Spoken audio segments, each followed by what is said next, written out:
Hello বন্ধুরা, তো SIR অর্থাৎ সিস্টেমেটিক ইন্টেন্সিভ রিভিশন, তো এই এসআইআর নিয়ে কিন্তু গোটা দেশে এখন বিবাদ চলছে। আর অনেক সোর্সেস অনুসারে ওয়েস্ট বেঙ্গলে এই আগস্ট মাস থেকেই শুরু হতে চলেছে এসআইআর। আর এই এসআইআর শুরু হলে কিন্তু 2002 সালের পরে যাদের ভোটার লিস্টে নাম উঠেছে তাদেরকে আবার করে নিজেদের নাগরিকত্ব প্রমাণ করতে হবে।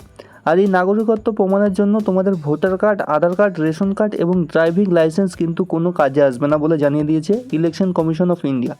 তাহলে এবার প্রশ্ন হচ্ছে, কোন কোন ডকুমেন্টস থাকলে তুমি ভারতের নাগরিক হিসেবে নিজেকে প্রমাণ করতে পারবে? তো এখন স্ক্রিনের উপর যে 12টি ডকুমেন্টসের নাম উল্লেখ করা আছে, এই 12টি ডকুমেন্টসের মধ্যে যে কোনো একটি তোমাদের দেখাতে হবে তোমাদের নিজেদের ভারতের নাগরিক হিসেবে প্রমাণ করার জন্য। আর এই 12টি ডকুমেন্টসের কোনোটাই নেই এমন মানুষ কিন্তু পশ্চিমবঙ্গে এবং গোটা দেশে প্রচুর আছে। তো এই ভিডিওতে আমি তোমাদের বলবো এই 12টি ডকুমেন্টসের মধ্যে এখনও কোন কোন ডকুমেন্টস তোমরা একটু দৌড়াদৌড়ি করলেই তৈরি করতে পারো।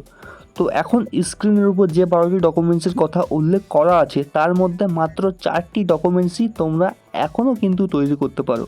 তো কী সেই 4টি ডকুমেন্টস, চলো দেখে নিই। তো এখন স্ক্রিনের উপর যে 4টি ডকুমেন্টস তোমরা দেখতে পাচ্ছ, এই 4টি ডকুমেন্টসই তোমরা কিন্তু এখনও পর্যন্ত তৈরি করতে পারো।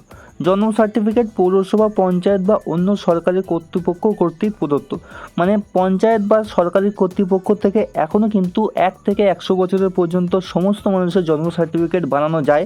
এসডিও অফিসে গিয়ে একটু দৌড়াদৌড়ি করতে হবে, তার জন্য বিভিন্ন নথিরও দরকার, চাইলে আমি ভিডিও বানিয়ে দিতে পারি তোমাদের জন্য। তো জন্ম সার্টিফিকেট কিন্তু এখনও পর্যন্ত তৈরি হচ্ছে গ্রাম পঞ্চায়েতের মাধ্যমে নোটিশ দিয়ে, মানে যদি তোমরা দরখাস্ত করো তাহলে খুব দৌড়াদৌড়ি করলে এখনও কিন্তু তোমরা গ্রাম পঞ্চায়েতে জন্ম সার্টিফিকেট তৈরি করতে পারো। দ্বিতীয় হচ্ছে পাসপোর্ট কিন্তু এখনও তৈরি করা যায়। তোমরা এখনও যদি পাসপোর্ট তৈরি করতে পারো তাহলে পাসপোর্টও কিন্তু অ্যাপ্লিকেবল হবে, পাসপোর্ট দেখালেও কিন্তু তোমাদের নাম ভোটার লিস্ট থেকে বাদ যাবে না।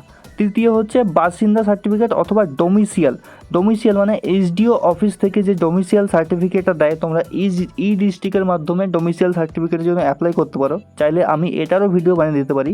তো ই ডিস্ট্রিক্টের মাধ্যমে যে ডোমিসিয়াল সার্টিফিকেটটা দেওয়া হয় এসডিও অফিস থেকে, সেই এসডিও অফিসের ডোমিসিয়াল সার্টিফিকেটও কিন্তু তোমরা এখনও তৈরি করতে পারো। আর 4 নম্বর হচ্ছে জাতি প্রমাণপত্র। তুমি যদি ওবিসি, এসসি বা এসটি সম্প্রদায়ের থেকে হও তাহলে কিন্তু এখনও পর্যন্ত তোমরা এই ওবিসি বা এসসি এসটি সার্টিফিকেট যদি তৈরি করতে পারো তাহলে এই সার্টিফিকেটও কিন্তু অ্যাপ্লিকেবল হবে। আর এই 4টে সার্টিফিকেটই তৈরি করতে গেলে তোমাকে কিন্তু তোমার জন্মের প্রমাণ দেখাতে হবে, অথবা জন্মের প্রমাণ দেখানোর জন্য তোমরা কিন্তু কোর্ট এফিডেভিট, মানে first class magistrate court affidavit কিন্তু ইউজ করে এই 4টে ডকুমেন্টসই তোমরা কিন্তু এখনও পর্যন্ত বানিয়ে দিতে পারো। তবে আমার মতে সব থেকে সোজা হবে যে ডোমিসিয়াল সার্টিফিকেট এসডিও অফিসের, এই ডোমিসিয়াল সার্টিফিকেটটা এখন বানানো সব থেকে সহজ হবে, কারণ অন্যগুলো বানাতে গেলে তোমাদের অনেক জায়গায় দৌড়দৌড়ি করতে হবে। আর ডোমিসিয়াল সার্টিফিকেট বানানোর জন্য তোমরা জাস্ট কোর্ট থেকে একটা ফার্স্ট ক্লাস ম্যাজিস্ট্রেট এফিডেভিট নিয়ে আসবে, আর সেই এফিডেভিটটা নিয়ে তোমরা যদি ই ডিস্ট্রিক্ট থেকে অ্যাপ্লাই করে দাও, আর অ্যাপ্লাই করলেই কিন্তু তোমরা ডোমিসিয়াল সার্টিফিকেট পেয়ে যেতে পারো খুবই সহজে। তো ডোমিসিয়াল সার্টিফিকেটই আমার মতে সব থেকে সহজে বানানো যায়। আর তাছাড়া জন্ম সার্টিফিকেট, পাসপোর্ট, জাতি প্রমাণপত্র, এই 3টেই কিন্তু বানাতে পারো। আর 4 নম্বর হচ্ছে ডোমিসিয়াল। এই 4টে ডকুমেন্টসই কিন্তু এই 11-12টে ডকুমেন্টসের মধ্যে এই মাত্র 4টেই কিন্তু বানানো যাবে এখনও পর্যন্ত। তো যাদের নেই তারা অবশ্যই এই 4টের থেকে যে কোনো একটা ডকুমেন্টস বানিয়ে রাখো, বানিয়ে রাখলে তোমাদের আর ভোটার লিস্টে কোনো নাম বাদ যাবে না, আর কোনো অসুবিধাও হবে না।